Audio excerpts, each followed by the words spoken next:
네, 안녕하세요. 언니우정에서 기정 역할 맡은 이하은이라고 합니다.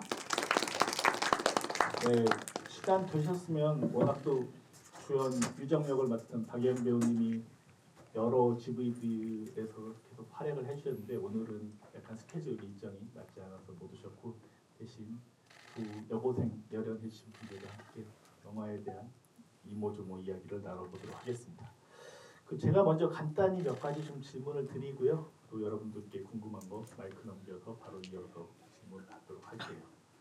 아무래도 그 영화 보고 나서 많은 분들이 이제 질문 주시는 게 정말로 그 누가 낙태를 유산을 한 거지 뭐 한 것에 대한 약간 모호하게 처린 부분들이 있어요. 특히 이제 맨 마지막에도 보면 손을 씻고 있는 모습이 희진 역할이고 그리고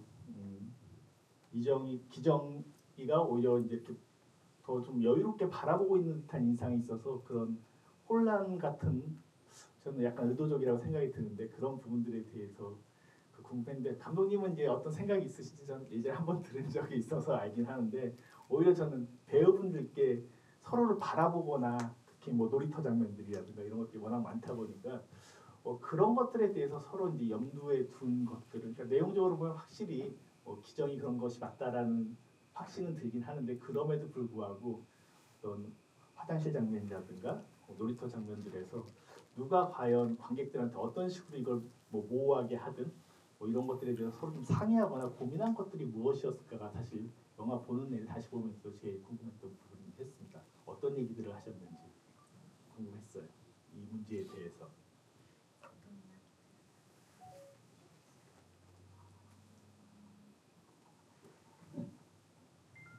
혹시 그 마지막에 그 일에 대해서 그 부분을 말씀 주셔도 좋고 사실 그 희진이도 이제 영화 속에서 말씀 주실 때는 내용 캐릭터상으로는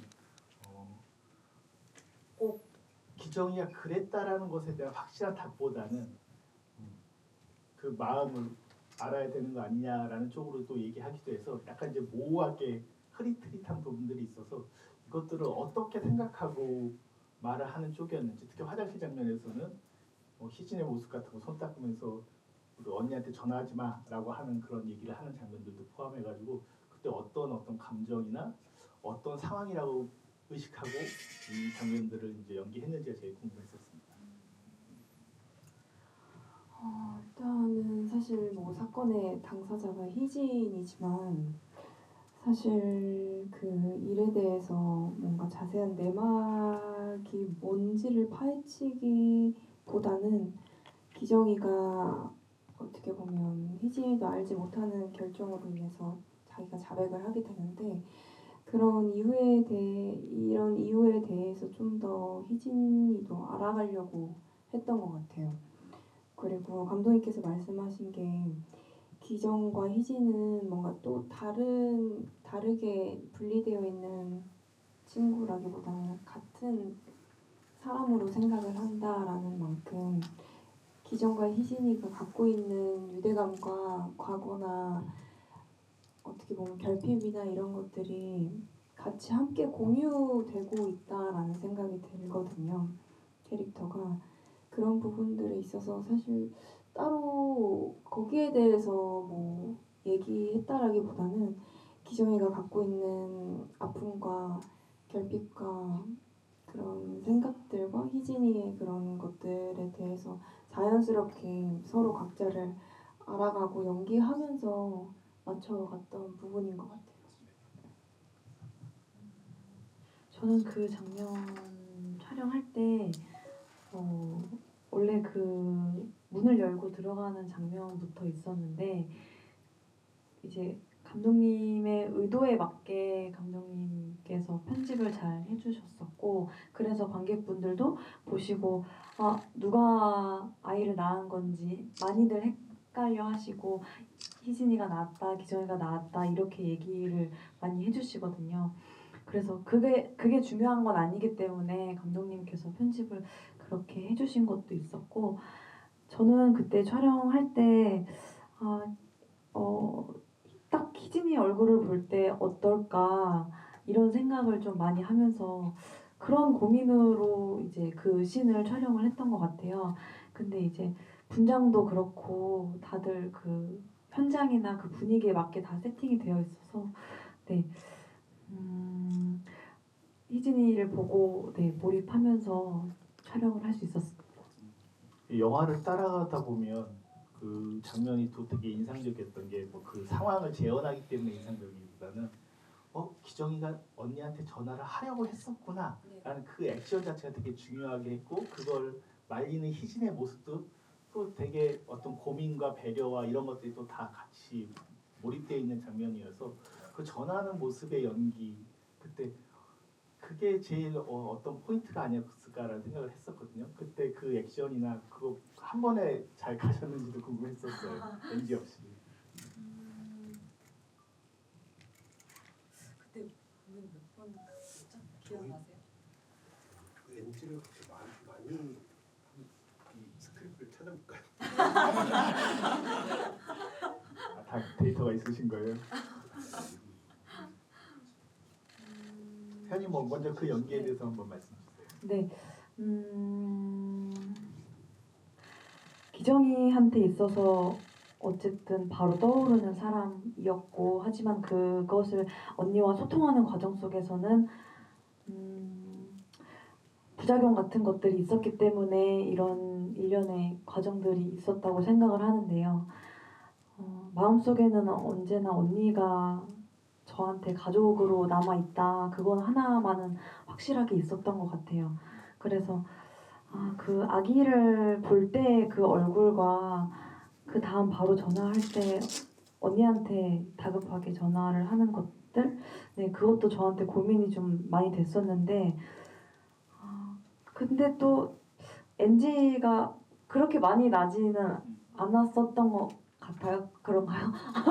그 이 질문 드린 게 사실은 그 전에 되게 중요한 또 대사가 언니와 대화를 나누면서 왜 언니한테 전화하지 않았어라고 질문해서 사실 그거와 대꾸를 이루는 거잖아요. 언니가 생각 안 났어라고 얘기하지만 네네. 그 장면을 보면 그건 거짓말이었구나. 언니한테 차마 그렇게 말한 것은 사실 다른 마음이었구나. 뭐 그 상황에 대한 어떤 논리였구나라는 생각이 또 들어가지고 또 질문 드린 거기도 하거든요. 네. 실제로는 이제 전화하고 싶은 마음이 네. 전화했다라는 거죠. 네. 네네네. 그 희진 배우님은 사실 이 영화에서 되게 좀 재밌게 보였어요. 약간 뭐 감독님이 약간 의도하신 거기도 한데 이전에 다른 단편들 이런 데 보면 약간 이제 추리물 같은 부분이 있잖아요. 이 사건의 진실을 찾아가는 그때 소위 말해서 이제 유정이라는 캐릭터 언니가 탐정 역할에 해당된다고 한다면 근데 탐정치고는 별로 이렇게 찾을 수 있는 능력치가 없어요. 굳이 말하면.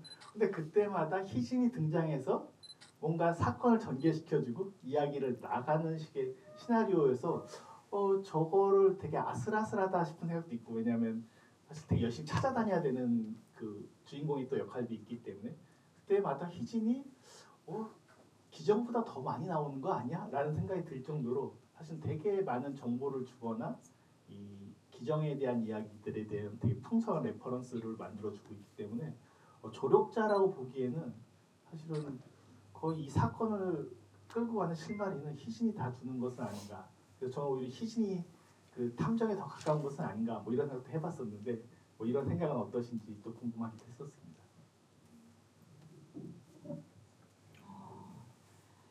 사실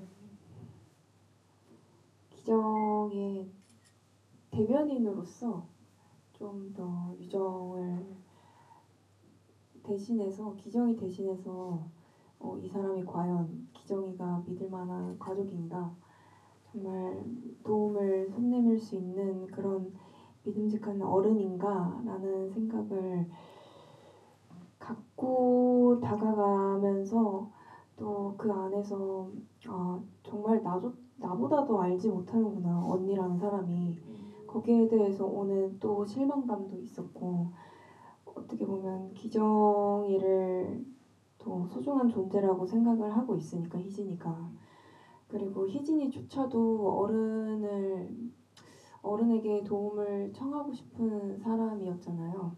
그러다 보니까 진짜 같은 한 마음으로 유정이한테 뭐 화도 내보고 뭐 의도치 않게 얘기도 하게 되고 알아차리게 만들 만한 이야기들도 나오게 되고 그리고 정말 극한의 감정을 터트리게 되고 유정이한테 그런 부분들이 다 어떻게 보면 정답을 줬다라기보다는 알아달라고 호소하지 않았나 희진이조차도 그런 것 같아요. 그런 어떤 장면에서 제일 센 거는 어쨌든 병원에 나타나서 자해하는 장면이기도 하잖아요. 그때 약간 좀 재밌는 게 오히려 기정은 되게 말하지 않고 되게 눌러놓고 희진은 그걸 계속 터트리고 뭔가 표현하고 하는 쪽에 어떤 대비들이 느껴졌었는데 그 자해할 때 그 장면이 좀 더 센 것도 있지 않았을까 뭐 이런 생각도 들기도 했고 선택된 컷이 어떤 몇 개의 컷 중에 하나인지는 잘 모르겠습니다만 그 연기도 쉽지는 않았을 것 같아요. 어떻게 보면 되게 공격적이기도 하고 이 소녀가 할 수 있는 어떤 최대치를 발휘해야 되는 감정의 폭발 순간이어서 그때 찍으셨을 때 어땠는지도 궁금했습니다. 그때 사실 촬영 현장 당시 병원 씬이잖아요. 촬영 순서가 생각보다 앞쪽에 있었어서 뭔가 연기를 할 때 배우들은 시간 순서대로 내용 순서대로 찍게 되면 차근차근 이렇게 쌓아가는 게 분명하게 있다고 생각이 드는데 그러지 못했어서 아 내가 과연 잘 할 수 있을까라는 부담이 사실 생기긴 하더라고요. 아직 희진이에 대해서 뭔가 익숙하지 않은데 연기하면서 그래서 되게 부담과 걱정이 됐는데 근데 그 현장감 자체가 저한테 몰입을 할 수 있게 만들어 주셔가지고 감독님도 그렇고 거기에 모든 분들이 감독님이랑도 사실 촬영 전에도 이야기를 많이 나눴었던 게 아무래도 도움이 가장 되지 않았나 싶어요. 그래서 그런 감정 어떻게 보면 그 행위에 대해서 치우치기보다는 희진이가 이렇게 행위를 하는 이유가 뭘까? 이렇게까지 얘기하고 싶고 알아달라고 도움을 청하는 그런 감정이 중요한 게 아닐까라는 생각이 들어서 좀 더 거기에 좀 더 집중을 해서 연기를 했던 것 같아요. 이제 두 분 얘기 듣고 나니까 더 아까 확실하게 감독님께 이제 여쭙고 싶은 질문이 뭐냐면 여기서 보면 제대로 된 어른이 한 명도 없다는 느낌까지 들거든요. 심지어 사실 이제 박예영 배우가 연기하는 유정도 본인이 얘기한 건 나도 엄마 일은 아이일 뿐이다라는 어떤 호소 같은 것들을 볼 때 다 아이들인 이 세상에서 주로 나오는 시스템적인 어떤 공동체는 학교, 병원 그리고 가족 안에서도 이제 고모 존재들이 나타나는 거나 대부분 어떻게 약간 그냥 조직화된 경찰서 이렇게 네 곳이 이제 주요하게 반복이 되는데 반복되면서 이 중에 한 명도 도와주는 사람이 없나? 심지어 병원에서는 더 밑에 있는 어떤 그 간호사에게 이렇게 바꿔줄 수 있어? 뭐라고 해도 이렇게까지 도움을 못 받나? 전 유정이 제일 불쌍했고요. 솔직히 말하면 그런 점에서 보면 이렇게 철저하게 배제하실 건 분명히 이제 이 1시간 40분짜리 영화 안에서 이제 집중시키기 위한 방식이 했었을 텐데 그래도 고민이 되셨을 것 같아요. 이 어른들 중에서 뭔가 좀 손도 내밀어주고 저는 이렇게 학교 선생님이 많이 나오는데 학교 선생님이 이렇게까지 매력 없이 보이는 영화도 드물지 않나 싶은 생각도 들어서 그런 고민이 어떠셨는지가 사실은 이 두 배우분들과 더불어서 제일 궁금했었던 부분이 됐습니다. 그 사실 말씀하셨던 것처럼 약간 그 영화에 제대로 된 어른의 부재 같은 지점을 좀 심어주고 싶어서 왜냐면은 아까도 말씀하셨다시피 기정이가 됐든 희진이가 됐든 우리가 이 친구들보다 조금 더 먼저 사회생활을 했던 어른으로서 이 친구들을 어떻게 바라봐야 될까 이런 얘기를 영화적으로 계속 표현해보고 싶었기 때문에 이렇게 사실은 좀 고민해서 시나리오를 고친 것도 있었거든요. 뭐 좀 고모부가 원래는 뭐 변호사 역할로 나오기도 했었고 뭐 이런 식으로 디벨롭한 버전도 있었는데 중간에 시나리오가 그 뭔가 좀 뭐라 그래야 되지? 좀 그 이렇게 제가 조금 더 하고 싶은 영화적인 메시지를 잘 담아내려고 생각을 하다 보니까 그게 약간 다른 길로 계속 빠지는 것처럼 좀 느껴져가지고 그 말씀하셨던 것처럼 유정이도 나레이션에서 그러거든요. 그 나도 그냥 부모를 빨리 잃은 어린 소녀일 뿐인데 왜 주변에서는 어른들이 뭐 잘하고 있지? 뭐 이렇게 계속 걱정하듯이 물어보는지 모르겠다. 나는 너랑 나랑의 관계가 더 중요하지 않냐? 뭐 이런 식으로 유정이가 나레이션을 하는데 그게 결국 제가 하고 싶었던 얘기였었던 것 같아요. 그래서 물론 뭐 고모도 그렇고 뭐 산모 환자도 그렇고 뭐 학교 선생님들 병원 경찰서 뭐 다 이렇게까지 냉정하게 혹은 좀 차갑게 관계가 가져가줘야 되나라고 생각을 할 수도 있었는데 그거를 좀 고수하려고 좀 노력을 했던 편인 것 같아요. 그런 맥락에서 보면 저는 유정이 그렇게 의식하게 되는 과정들이 보여지는 영화인데 희진한테 이제 사실을 말해라고 다그칠 때는 약간 유정도 기성의 어른들처럼 보였던 또 그런 어떤 변주를 주신 장면이어서 저는 그 장면이 사실 되게 제일 재밌었던 장면 중에 하나거든요 개인적으로. 어쨌든 두 분께 감독님한테는 그 장면이 없어도 사실 내용을 전달하는데 큰 무리가 없을 장면인데 그걸 꼭 선택하신 이유도 궁금했고 희진도 마치 이제 언니를 다그치다가 한번 약간 역습을 당한다고 굳이 얘기해야 될까요? 뭐 그런 또 장면이기도 해서 그때 어떤 감정 변화는 또 어떻게 연기를 하셨는지도 궁금했습니다.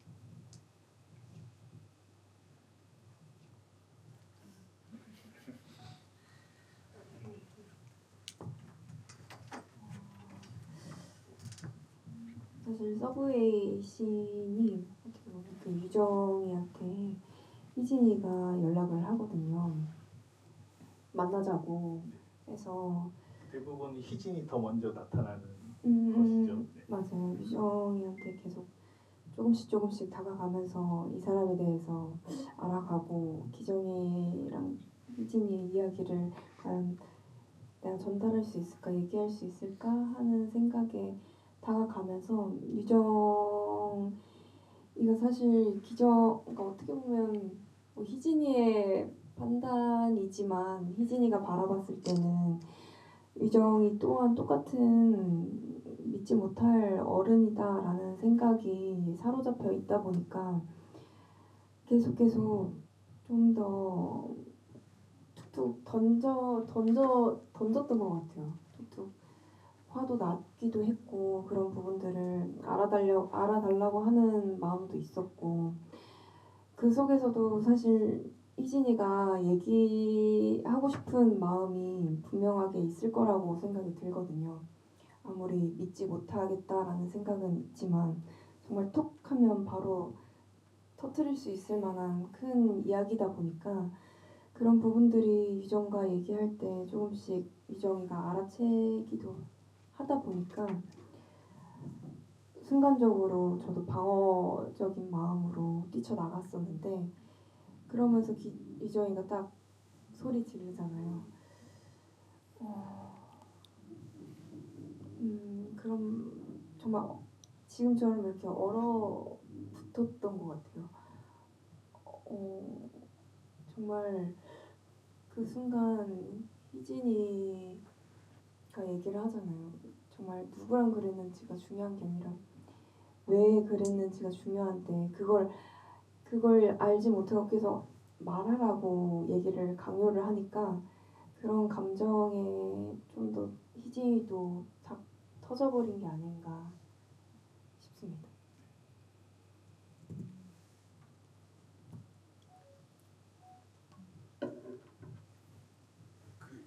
말씀하시면 됩니다. 그게 영화 한 딱 중간쯤에 아마 그렇게 될 텐데 제 생각에는 그 유정이가 도저히 맨정신으로 있을 수가 없게 된다고 점점 생각을 했거든요. 그래서 거기 그 서브웨이에서 희진이랑 대화를 나누고 이제 이렇게 그 음악 들어가는 포인트도 그렇고 거기서 연출 부탁드릴 때도 그랬고 그 유정의 대사가 뭔가 있다 싶었는데 너 뭔가 알고 있구나 이렇게 확실히 찍거든요. 그래서 그 순간을 포인트로 좀 유정이가 지금까지 그냥 좀 이렇게 숨겨오면서 좀 이렇게 뭔가 탐정 역할을 하다 보면은 그 포인트를 다음으로는 이제 유정이가 본격적으로 좀 뭔가를 의심하고 좀 그렇게 되는 포인트가 필요하다고 생각을 했었던 것 같아요. 그래서 썼었고.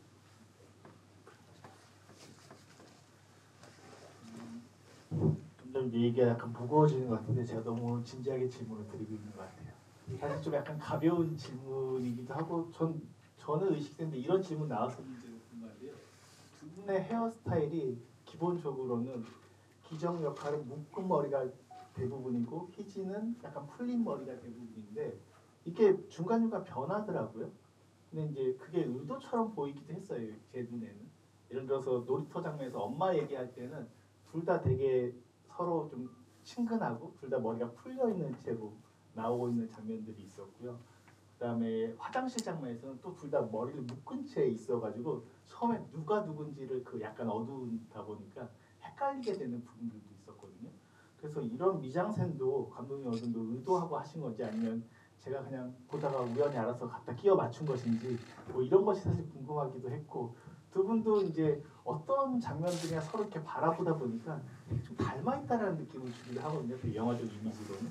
그래서 그런 것들도 서로 바라보면서 워낙 바라보는 장면들이 뭐 과거 플래시백이나 이런 같이 공부를 하거나 뭐 패스트푸드점에서 이럴 때도 그런 장면들이 많다 보니까 서로를 바라볼 때 뭐 과거 엄마에 대한 어떤 공통된 부분들이라든가 뭐 여러 가지 것들이 있기도 있었겠지만 어떤 느낌으로 감독님이 좀 원한 것도 무엇이었는지 궁금하고 여러분들은 어떤 생각을 하시면서 또 서로 이렇게 바라봤는지도 되게 궁금했습니다.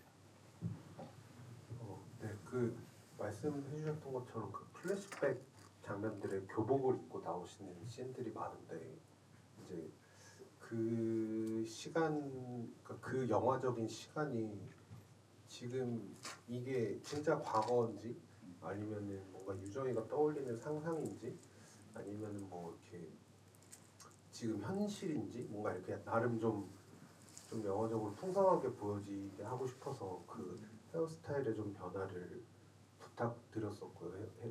분야 시장님한테 그렇게 하다 보니까 자연스럽게 이제 그 묶은 머리와 안 묶은 머리로 좀 차이를 두면서 했었던 것 같고 그 사실은 헤어뿐만이 아니고 그 놀이터에서 앉아 있는 그 그네 위치도 약간 이렇게 하면서 그거를 줬었거든요.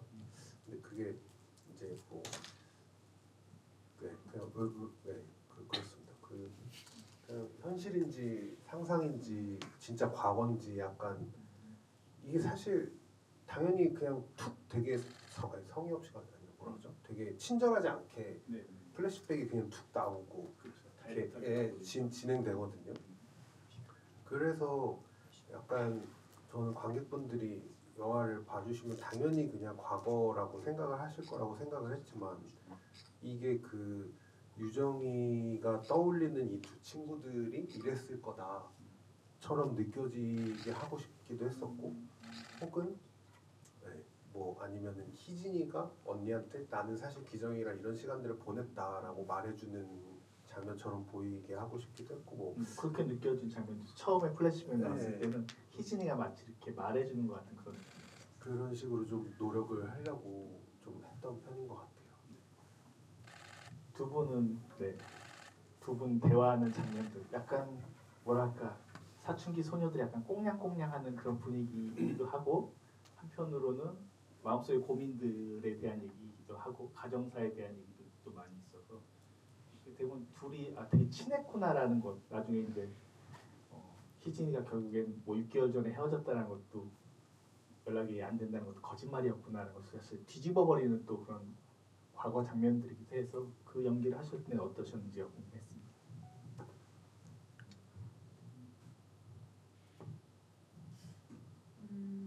연기를 했을 때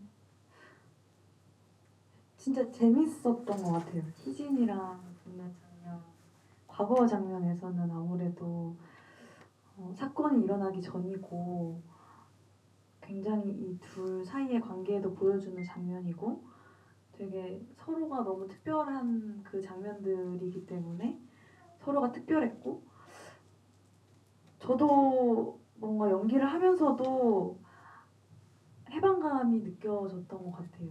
그 킥보드 타는 씬이나 새벽에 찍긴 했는데 되게 그 아직도 꿈속처럼 뭔가 그 거기가 다 기억이 나거든요.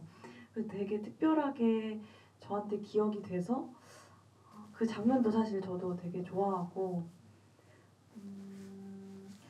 되게 희진이가 기정이한테 있어서 또 희진이도 마찬가지고 되게 유일한 탈출구 같은 존재이기 때문에 네 그런 것들을 생각하면서 서로 연기를 했습니다. 맞아요. 그 킥보드 타는 장면도 두 분이 머리를 푼 채 약간 롱샷으로 나오다 보니까 처음에 누가 누구지라는 게 없이 그냥 아 이들은 그냥 하나의 덩어리구나라는 그런 인상을 주기도 했었거든요. 네. 저도 되게 이쁘게 봤던 장면이긴 합니다. 네. 희진 배우님 어떠셨는지? 희진이라는 친구도 부모님이 있지만 갖고 있는 아픔과 결핍이 있는데 그런 부분들을 기정이를 보면서 나와 닮아 있구나라는 거를 많이 느꼈을 거라고 생각이 들어요. 그러다 보니까 계속 눈길이 가고 다가가게 되고 관심을 가지게 되면서 그냥 그 마음을 어떠한 거를 얘기하지 않아도 사소한 한 가지의 말이라도 희진이는 알아봐 준다라는 생각이 들어요. 서로 기정이도 그렇고 그런 것들을 좀 외부적으로 밖으로 채우지 못했던 마음들을 서로 의지하면서 서로 얘기하면서 공유하면서 그런 부분들을 같이 채워나가지 않았을까 기정과 희진은 그런 것들을 연기할 때도 마음으로 느껴졌었고 대사 안에서도 있었고 그런 걸 연기할 때 재밌었던 것 같아요. 사실은 대놓고 뭔가를 기정이한테 뭔가 힘이 되는 말이나 애정을 담은 이야기라기보다는 서브웨이 씬에서도 기정이가 학원 같이 째고 같이 여기에서 먹으면서 하는데 또 제가 가족 이야기를 꺼내버리거든요. 그런 부분들을 또 희진이 알아채서 우리 졸업하고 대학 가서 같이 부산 가서 술 먹고 놀자 이런 것들을 좀 뭔가 대놓고 꺼내진 않아도 그런 마음들을 보내는 것들이 그게 애정이고 기정을 정말 소중하게 생각하는구나 라는 거를 느껴지는 장면이 아닌가 싶어요. 서브웨이 장면이 좀 밝기도 하고 다른 기본적인 영화의 분위기가 좀 낮고 어두워서 상대적으로 두 분이 그렇게 나왔던 장면들은 좀 더 환하고 어떤 되게 좋았던 시절에 대한 걸 좀 대비적으로 주시려고 했던 건 아닌가 싶은 생각이 들기도 했었습니다. 그런 장면 연출 생각해 보면 그 유정이가 혼자 특히 이제 기정이 방에 있을 때 빛에 대한 인상들을 되게 많이 감독님이 그 공간 안에서 담으셨거든요. 영화 초반도 그렇지만 중간중간에. 그래서 저것도 되게 고민 많이 했던 어떤 유정의 마음을 보여주는 기정의 방에서 혹은 기정과 같이 다리를 만지는 어떤 그런 어루만지는 장면들도 회상하는 장면들도 들어가 있기도 하고요. 그럼 빛에 대해서 한정적으로 주실 때 그런 연출들은 어떤 고민들이 있으셨는지도 감독님께도 여쭈고 싶었습니다.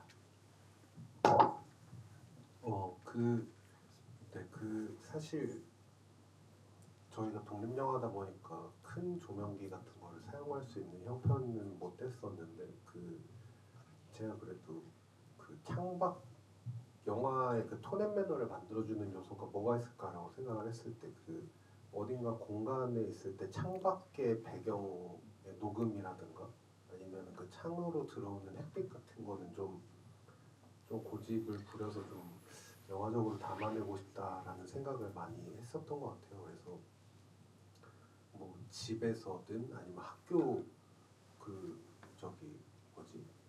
처음에 이제 수업 들을 때 기정이랑 희진이가 이렇게 서로 주고받는 눈빛 같은 데서도 그 고3의 교실인데도 불구하고 되게 그 교실 밖으로 햇볕이 되게 따사롭게 들어오고 이렇게 있거든요. 이런 일이 벌어진 학교임에도 불구하고 그래서 그 좀 역설적으로 영화적으로 좀 이 되게 안타깝고 차갑고 이렇게 빡빡한 삶에 놓여 있는 세 인물이 보여짐에도 불구하고 그 영화적인 공간에서는 햇빛이라는 소재를 이용해서 좀 이렇게 그 정서를 좀 담아내려고 노력을 했었던 것 같아요. 그래서 근데 그거는 조명기로는 안 된다고 하더라고요. 그래서 뭐 어떻게 해야 될까 했을 때 이제 그 햇빛이 들어오는 타이밍에 맞춰서 일차표를 짜가지고 그렇게 찍으려고 노력을 했었던 것 같아요. 그 세 분 나오는 거의 유일무이한 장면 중 하나가 결국 엔딩 씬이라고도 할 수 있을 텐데 미역국이었죠. 미역국 먹는 장면. 그때 딱 둘만 있는 줄 알았는데 희진 배우님이 싹 들어오면서 쳐다보는 장면은 이거는 정말 많은 의도를 했겠구나. 어차피 한 장면으로 모든 걸 끝을 마침표를 찍어야 되니까 그 장면에 대해서 뭐 많은 질문들이 나왔을 것도 같은데 감독님이 어떤 생각으로 그것이 엔딩이어야 한다라는 생각을 하셨는지 사실 약간 가족적 영화들에서 밥 먹는 장면이라고 하는 게 식구라는 한자어에 있는 것처럼 되게 중요한 의미가 담겨 있기도 할 텐데 좀 질문드립니다.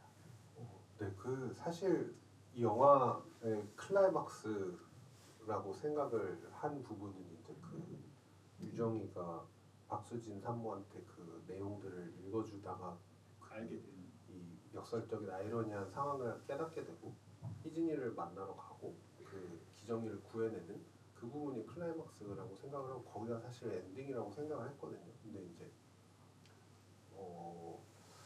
그렇게만 해서 방점을 찍고 영화를 끝낼 수는 없다라고 생각을 해서 사실 시나리오 쓸 때부터 그러니까 말씀하셨던 것처럼 세 명의 인물이 사실 그때 처음 만나거든요. 그렇죠. 네. 같은 공간에서 셋이 있게 되는 거는 처음이라서 뭔가 셋이 그러니까 유정이가 진정한 언니로서 이제 뭔가 동생들을 이렇게 앞으로는 조금 더 뭐 용돈도 무대 안 붙이고 좀 더 내가 먼저 다가볼게 이렇게라고 얘기를 하는 듯한 게 필요하다고 생각을 했는데 그게 뭐가 있을까라고 생각을 했을 때 이제 밥을 한 끼 정도는 같이 먹을 수 있겠다라고 생각을 했고 이제 그 씬을 생각을 할 때 이제 이렇게 좀 멀리서 땡겨 찍으면서 그 희진이가 이제 들어오게 되는 블러킹을 만들면서 이제 그 사실 저는 계속 생각했던 거는 둘은 희진이랑 기정이는 같은 인물이라고 생각을 했거든요. 영화적으로. 그러니까 이 친구가 뭐를 숨기고 저 친구가 뭐를 잘못하고라기보다는 둘이가 같은 인물이라고 저는 생각을 했기 때문에 그냥 동생이라는. 그래서 이제 그런 블로킹을 만들면서 좀 찍으려고 노력을 했던 것 같아요. 이게 관계 입장에서 약간 감독님 역시 약간 장난기가 있다라고 느꼈던 게 둘이 그냥 딱 있는 상태로 밥 먹는 장면을 보여줘도 될 텐데 굳이 약간 한 템포를 죽여서 이렇게 이제 다 정리가 됐구나라고 했을 때 희진이 훅 들어오게 되면서 뭔가 이들 사이에 더 이야기가 더 있을 것 같은 어떤 기대감도 생기고요. 여러 가지 그 뉘앙스들이 있어서 그 한 타이밍을 약간 시간차 공격을 해주신 이유가 또 사실 이어서 궁금했습니다.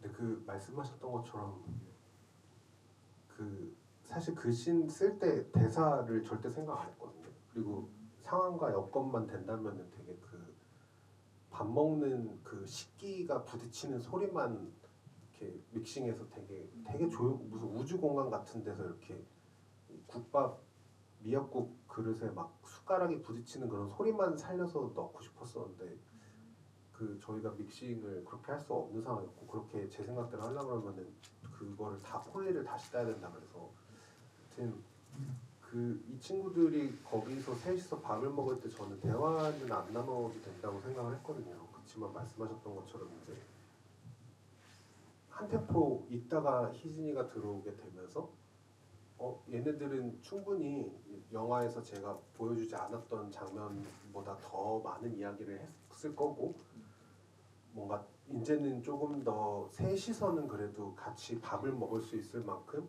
뭔가 서로의 마음을 털어놓을 수 있는 사이가 됐겠구나라는 그런 듯한 느낌을 주고 싶어서 또 바로 셋이 같이 앉아 있으면 좀 그럴 것 같아서 나중에 이렇게 한 템포 있다가 들어오게 만들었고 사실 희진이라는 캐릭터가 이제 그 희진이도 말씀하셨던 것처럼 어머니 아버지도 있을 거고 외동이지만 한데 이제 뭔가 더 좀 유정이랑 기정이랑 더 돈독해지지 않았을까 하는 생각 때문에 그렇게 찍으려고 노력을 했었던 것 같아요.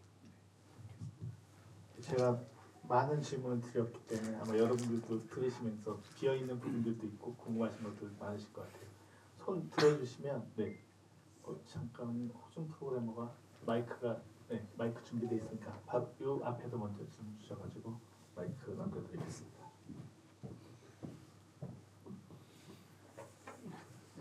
저 중요한 사항 한 가지가 있습니다. 까먹을 뻔했네.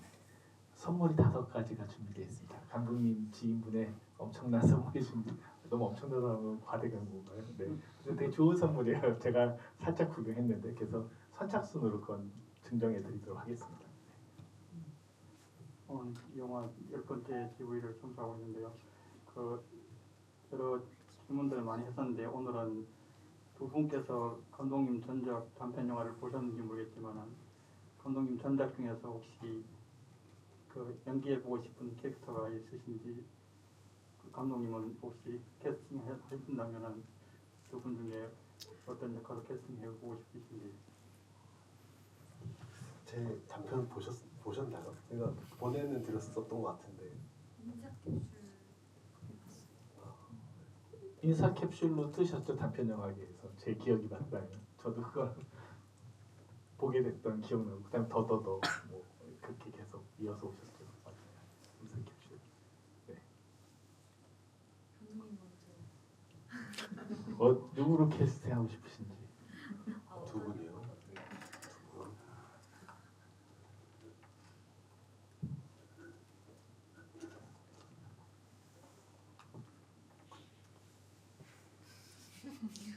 너무 어려운 질문이시네요. 무지막지 같은 경우는 그 더더더에서 아벨 씨가 해주셨던 역할 부탁드려보고 싶고, 네, 그 하은 씨 같은 경우는 캡슐 커피에서 그 박영 배우님이 하셨던 역할 부탁드려서 또 찍으면 또 뭔가 또 같은 뭐라도 또 이제 찍었던 영화는 좀 빨리 있는 편이라서. 새 영화에 캐스팅하기 때문에 네, 거죠. 뭐 네. 그렇게 이렇게. 네. 근데 이제 듣기로는 원래 예영 배우님 이전에 단편에서 같이 작업하셨었으니까 어느 정도 언니 유정을 쓰면서 결정이 돼 있었고 두 분은 다른 인터뷰들에서 보면 오디션을 통해서 이제 되게 짧은 시간 동안 폭발적으로 찾으셨다고 했는데 두 분이 딱이다라고 거의 동시적으로 찾으셨다고 전 얼핏 기사에서 읽긴 했었는데 뭐 이 질문도 진짜 많은 질문이긴 하겠습니다만 이게 어쨌든 이미지가 됐든 뭐가 됐든 감독님이 마음에 들어야 될 거 아니에요. 그 인물이라고 생각할 것이 있어야 되는데 이분들은 어느 부분에서 그 인물이다라는 딱 인상을 받으셨는지가 사실 궁금했습니다. 이것도 어려운 질문이에요. 이거 많이 답하신 거 아니에요? 제가 근데 뭔가 선택하고 그렇게 후회하는 스타일은 아니어가지고 네. 그 사실 두 분을 만나는 과정 자체는 너무 힘들었는데 만나고 나서는 아 이렇게 했으면 좋겠다라고 생각이 떠올랐고 그냥 당연히 그렇게 했으면 좋겠다라고 생각을 해가지고 말씀드린 것처럼 만나는 과정은 되게 힘들었지만 함께 하고 싶다고 마음 먹은 다음부터는 그냥 이렇게 되게 원활하게 잘 풀려 나갔었던 것 같아요. 네. 그러면 배우분들에게 전 여쭤보고 싶게 서로의 역할을 만약에 바꿔서 한다면 어땠을까라는 게 사실 전 궁금했거든요. 어떤 면에선 그것도 되게 묘한 재미가 있지 않을까라는 또 생각도 해봐서 그런 생각 혹시 해보셨는지도 궁금하고 그랬다면 어땠을까요?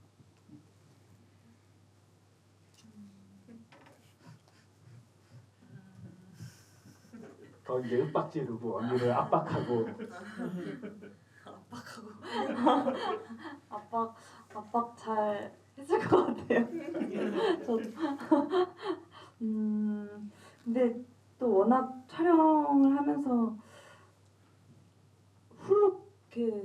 나가서 기정이에 확 이렇게 몰입하면서 했다 보니까 아 희진이를 연기했으면 어땠을까. 그리고 제가 또 기정 역할로 처음부터 이제 주셔서 봤었기 때문에 어떤 이렇게 희진이를 생각을 이렇게 연기를 생각을 안 했었거든요. 이 역할에 대해서. 근데 굉장히 희진이라는 역할이 매력적인 역할인 것 같다. 이런 생각까지는 했었던 것 같습니다.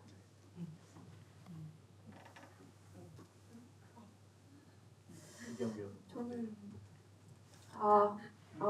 저는 기정이가 언니가 있어서 부러웠어요. 외동이어서 외로우셨구나. 네.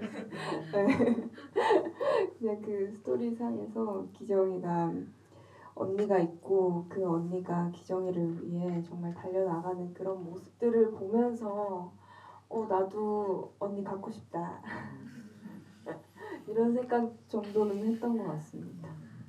진짜 희진이 같은 느낌 딱 그 말씀 주시니까 언니가 갖고 싶다 하니까 희진이 어떤 당찬 같은 그런 느낌도 확실히 받는 것 같은데요. 네, 알겠습니다. 네, 또 다른 질문 받아보겠습니다. 네, 갑자기 손을 네, 아까 저기 뒤에 계신 남자분이 먼저 손 들어주셔가지고 예, 저기 이하은 배우님께 질문이 있는데요.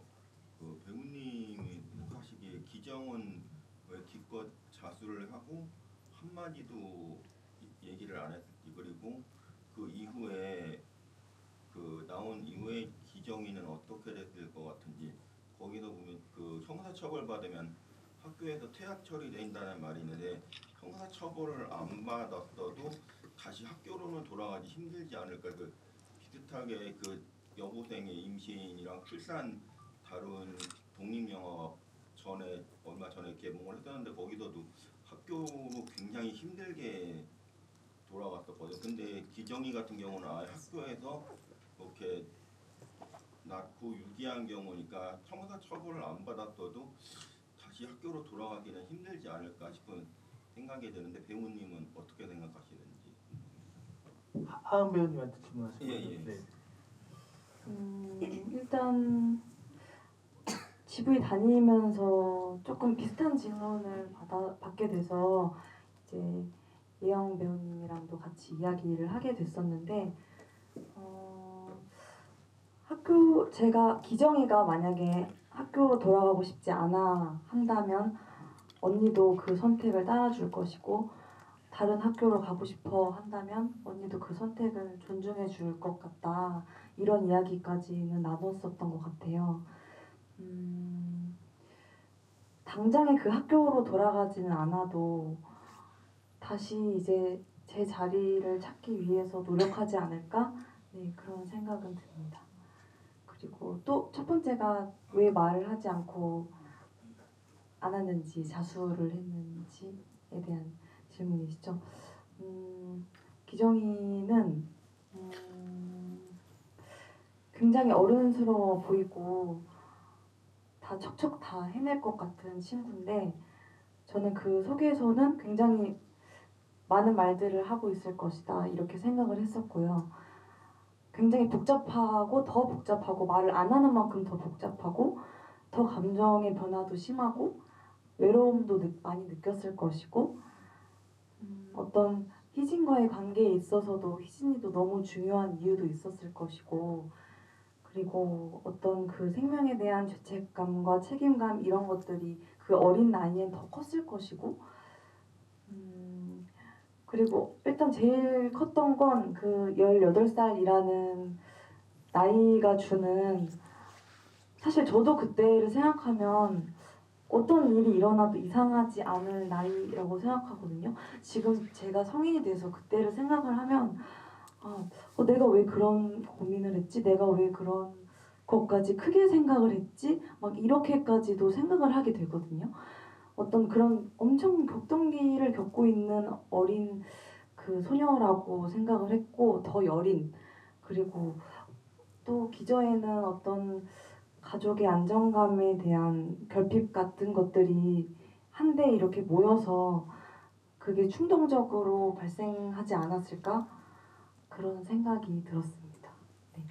확실히 좀 기정은 감독님이 의도하시기에도 약간은 겉으로 표현하는 것과 속마음이 좀 달라 보이는 경우들이 아까 거짓말 얘기도 했지만 또 하나가 뭐 둘이 얘기할 때 희진이랑 얘기할 때 뭐 엄마 별 생각 안 나라는 식으로 말을 했지만 유정이 그 엄마 장례식장에 가서 보면은 대단히 많이 찾아왔다는 것을 알 수 있게 해주는 그래서 계속 그게 부딪히는 장면들이 많이 있어서 감독님의 약간 의도처럼 보이기도 했거든요. 사실 이야기상 그렇게 한 번만 나오는 게 아니라 여러 번 반복되다 보니까 기정을 어떻게 생각하셨는지가 감독님 생각도 좀 궁금했습니다.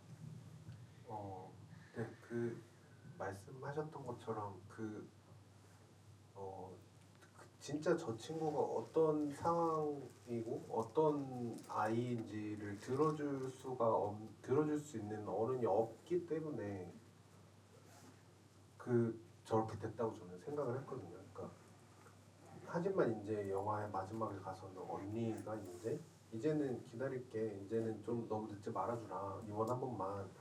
그렇게 언니가 고백 아닌 고백을 하고 동생한테 이제 동생은 원래 내가 기정이라는 애가 어떤 애고 어떤 생각을 하고 지냈는지 어떻게 살고 있는지는 언니한테랑 친구 희진이한테는 이제 얘기할 수 있게 됐다라고 생각을 했던 것 같아요. 그래서 저 친구가 원래는 이런 마음도 있고 이런 행동들을 했고 엄마한테도 많이 찾아갔었고 뭐 했는데 그거를 그냥 그 상황이 이렇게 되다 보니까 주변에 얘기할 수도 없었고 나는 이런 생각을 가지고 있는 사람이야라고 말을 할 수도 없는 상황이라고 생각을 했는데 이번 일을 겪은 다음에는 이제는 서로가 서로의 좀 속마음을 얘기할 수 있는 자매지간이 되지 않을까라고 생각을 했었던 것 같아요. 고모는 계속 찾아오시겠죠? 네, 이번에는 초기 여성분 잘 봤습니다. 보통 영화에서 보면은 감독님들이 힘을 주신다고 해야 되나? 소리에 힘을 주시는 분도 있고 아니면 장소에 힘을 주시는 분도 있고 뭐 여러 가지가 있는데 제가 볼 때 이 영화는 약간 색깔에 힘을 준 영화가 아닐까라고 생각했거든요. 영화가 약간 칙칙한 노란색이나 주황색이었다가 약간 빨간색이었다, 갈색이었다. 저는 그렇게 약간 내용이 상황이 진행되면서 그런 색깔로 배경이 약간 지나가는 듯한 느낌이 들어서 색에 힘을 주신 게 아닌가 생각했거든요. 거기에 대해서 이게 나름 생각을 많이 했었던 게 저는 크게 두 가지로 봤어요. 그러니까 우리 일상적인 요즘에는 조명들이 너무 잘 돼 있기는 한데 형광등의 하얀 불빛의 플랫하고 싸한 느낌의 공간과 저는 항상 시나리오 쓸 때 그 공간의 조명을 생각하거든요. 그리고 이런 따뜻한 이런 엠버톤의 공간의 조명들이 어떤 공간에서 어떤 불빛이 켜져 있을까를 생각을 하고 공간을 만들어내는 편이거든요. 시나리오 쓸 때. 그래서 학교나 병원, 뭐 경찰서 같은 데서는 하얀 형광등빛의 플랫하고 차가운 불빛이 있을 거라고 생각을 했고 그로 인해서 그 뒤에 백으로 걸리는 공간들의 색상을 파란색이나 뭐 이렇게 좀 그런 하얀색이나 이런 관공서의 느낌으로 좀 주려고 노력을 했었고요. 또 반대로 정서적인 교류가 일어나는 공간에서는 아무래도 햇빛이 제일 중요한 요소라고 생각을 했고 햇빛이 없다고 할지언정 이 뭔가 엠버톤의 이런 따스함이 그냥 직관적으로 느껴져야 된다고 생각을 했어가지고 학교의 교실이라든가 혹은 고모와 얘기를 하는 집이라든가 이런 데서는 좀 반대로 따뜻한 공간감을 주려고 노력을 했었던 것 같아요. 그래서 색은 색 보정할 때 좀 열심히 만져본 것도 있었고요. 그렇습니다. 감독님이 저는 상업적으로도 계속 영화를 찍으시면 잘 만들 거라 생각했던 게 색감이나 지금 차가운 공간과 좀 따뜻한 공간, 어떤 조명과 특히 이제 밤 장면이 많다 보니까 조명 그때 어떻게 쓰는지 진짜 중요하거든요. 그것에 대한 일정한 톤 앤 매너를 유지하는 게 흥미로웠지만 반대로 또 촬영에 있어서는 이제 유정이 나올 때 어른들하고 대화할 때 많이 경찰서 그 어른들의 리액션 장면들은 사실 별로 없어요. 그냥 유정의 얼굴로 다 끝나버려요. 우리가 보고 싶은 건 유정이고 유정만 보여주면 된다라고 하는데 반대로 그 기정과 희진을 보여줄 때는 엄청나게 리액션들이 많아요. 컷 바이 컷으로 연결되면서 이들은 서로 교감하고 있고 대화하고 있고 뭔가 나누고 있구나라는 것들을 이 캐릭터 안마다 어떻게 부여하는지가 되게 또렷한 영화이기도 하기 때문에 되게 잘 봐주신 것처럼 색감도 되게 중요하고 조명도 중요하지만 그렇게 어떻게 컷을 만들어낼 것인가에 대해서도 되게 치밀하게 생각을 했구나라는 걸 다시 이번에 다시 보면서도 또 한 번 새삼 좀 느꼈던 게 아닌가 싶습니다. 네. 잘했죠? 너무 잘 알아주신 것처럼 샷바이샷을 되게 불친절하게 썼거든요. 유정이와 다른 캐릭터들이 엮일 때는. 그래서 심지어 하물며 어떤 씬을 찍을 때는 이제 당연히 이렇게 둘이 얘기하는 씬이면은 유정이 찍고 나서 이제 여기를 또 찍어야 된단 말이죠. 근데 이제 여기를 안 찍고 이 씬을 오케이 하고 다음 씬 찍을 거라고 넘어가니까 이쪽에 있던 배우님이 조심스럽게 근데 다 찍은 거냐 자기를 그래서 네, 그렇다 하고 이렇게 넘어가고 뭐 그랬었던 기억도 있었던 것 같아요. 그분이 섭섭해하신 거 아니에요? 약간 그러셨던 것 같은데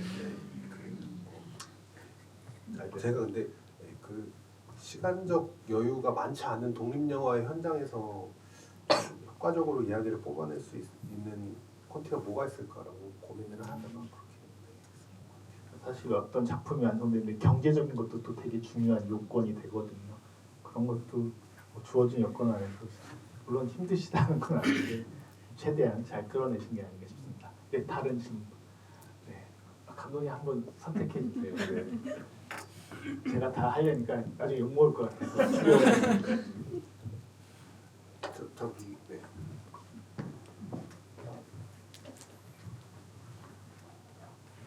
네, 저는 오늘 이 영화를 처음 보는데요.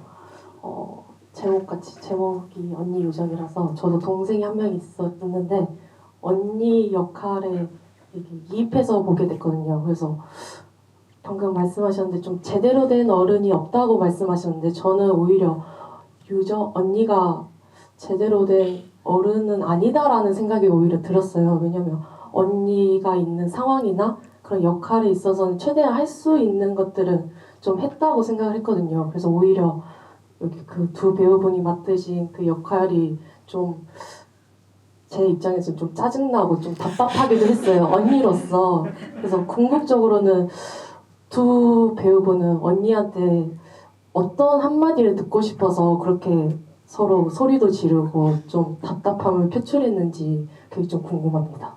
네, 언니의 입장에 대한 질문입니다. 언니가 보기에 동생들이 답답했다. 어떠셨는지?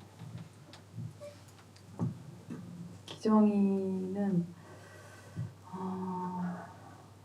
언니도 엄마 자주 찾아갔었냐 라고 물어봤던 게 사실 그런 대화조차 나누지 않았다는 것, 그런 것들에 대한 언니에 대한 그런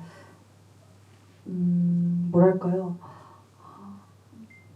그러니까 엄마 아빠에 대한 뭔가 결핍과 뭔가 가족의 안정감 자체에 대한 결핍이 있는 친구여서 진짜 언니를 향해서 나 이거 너무 서운해라고 이야기하는 것보다도 자연스럽게 그 마음들이 하나하나 내 외로움들이 하나하나 그렇게 쌓여가지 않았을까? 네, 그런 생각이 들었어요.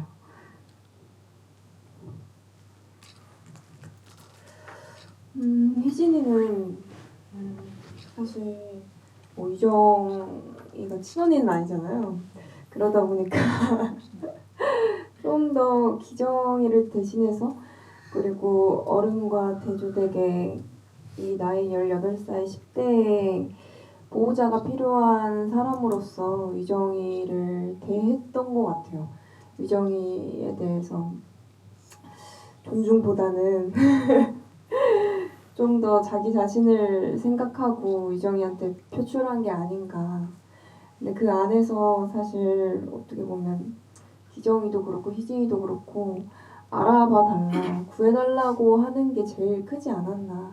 도움이 필요하다라는 거를 이 10대 미성년자의 특히 보면 미성숙한 표현이 있었지 않았나. 그래서 언니의 입장으로서는 좀 짜증날 수도 있지 않을까라는 생각은 저도 동의하는 바입니다. 네. 아까 김희경 배우님이 속마음을 말씀해 주셨어요. 나는 언니를 갖고 싶었다 라고 말씀하셨기 때문에 사실은 그게 묘하게 충돌하는 영화인 것 같고, 오히려 전 반대로 여쭙고 싶은 게 뭐냐면 두 분이 여고생 역을 한 거잖아요. 물론 이전에 뭐 단편 영화 이런 데서 그런 것들 하는 경우들이 있으셨겠지만 어쨌든 지나간 시대의 어떤 그 캐릭터를 연기하는 건 종종 저 옛날에 그 부산 영화제 이제 프로그래머 하던 시절에 한예리 배우님하고 광안리에서 그 와이드앵글이라고 이제 단편 영화나 독립 영화 파티가 끝나고 부산 영화제에서 있는 공식 섹션인데 한예리 배우님하고 얘기를 하게 된 그때 계기가 뭐였었냐면 워낙 많은 단편 영화들의 그 여고생 역할로 단골 배우로 나오다 보니까 서로 너무 이제 친숙한 거죠. 그래서 자연스럽게 캔맥주를 마시면서 파티 장소에서 나와가지고 조용한 데서 얘기를 했던 기억이 있는데, 그래서 가끔 궁금해요.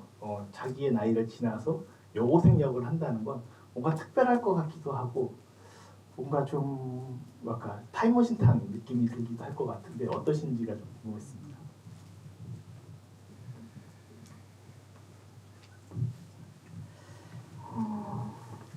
사실 김희경이 겪었던 그런 감정들과 그때 당시에 겪었던 부분들을 어떻게 보면 저도 지나왔기 때문에 좀 더 수월하지 않았나라는 생각이 들어요.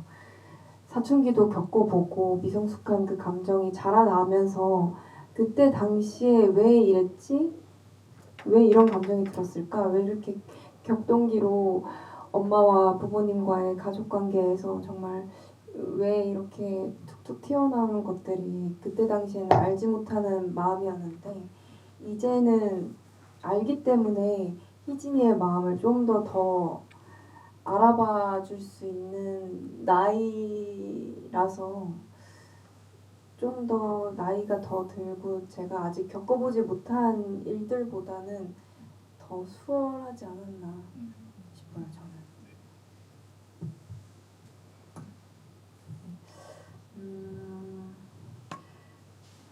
이경 배우가 말했던 것처럼 확실히 그때의 저랑 지금의 저랑 또 너무 다르기 때문에 그때 저를 생각하게 되면서도 이제 그래도 연기를 할 때 너무 이제 학생이다라는 것보다도 이제 더 그 개인에 집중해서 생각하자 이런 것도 있는 것 같아요.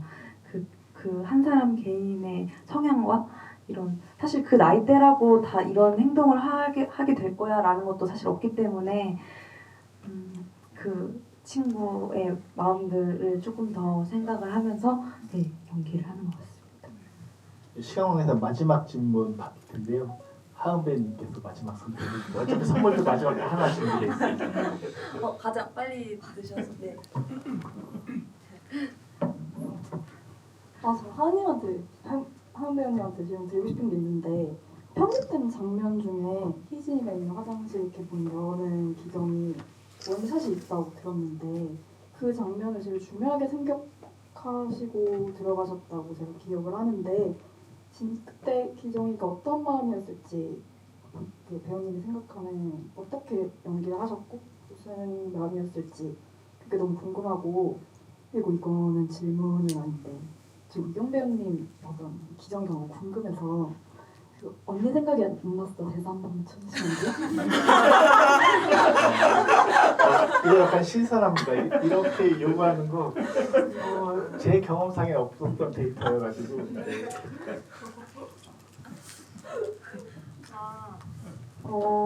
그때는 희진이를 보고 전 진짜 놀란 표정으로 생각했었던 것 같아요. 지금 그때 연기했었던 거 생각하면 놀랐고 바로 그 안으로 들어갔다. 희진이를 부축하려고 들어갔다. 네, 그렇게 그 짧은 순간이긴 하거든요. 그 컷이 네 그렇게 생각을 했습니다.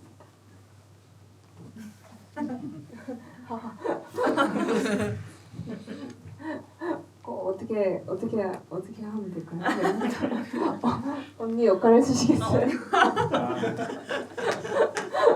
어떻게 연기를 하면 될까요? 대사가 뭐였지 근데? 너무 어려우시면 나중에 사인으로 대체하실 수도 있습니다. 네. 네. 그때라도 언니한테 연락을 했어야지 하면은 언니가 생각이 안 났어 하지 않나요? 맞아요.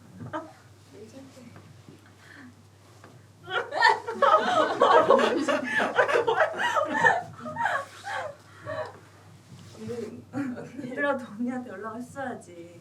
왜 안 했니? 언니가 생각이 안 났어. 이건 이영 배우님이 와 계셔야지만 뭔가 가능한 퍼포먼스가 아니었나라고 그냥 나중에 사인 꼭 해달라고 하세요. 만족은 못했었을 것 같으니까. 제가 사실 시간이 좀 여유 있어서 밖에서 했으면 좀 더 길게 갔을 텐데 지금 여기 공간은 이제 좀 다음 상영 때문에 제약이 있어가지고요.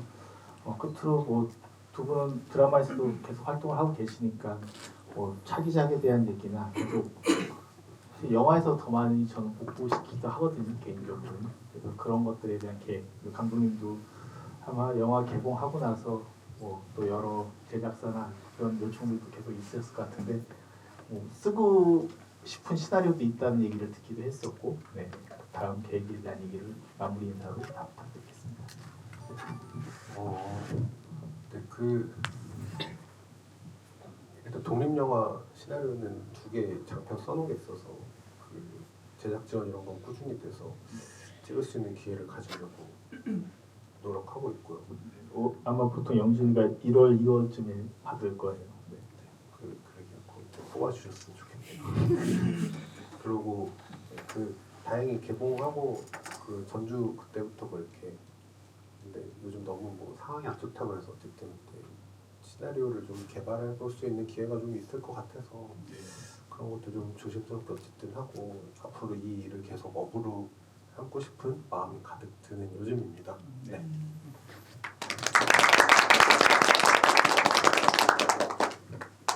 이경 배우님.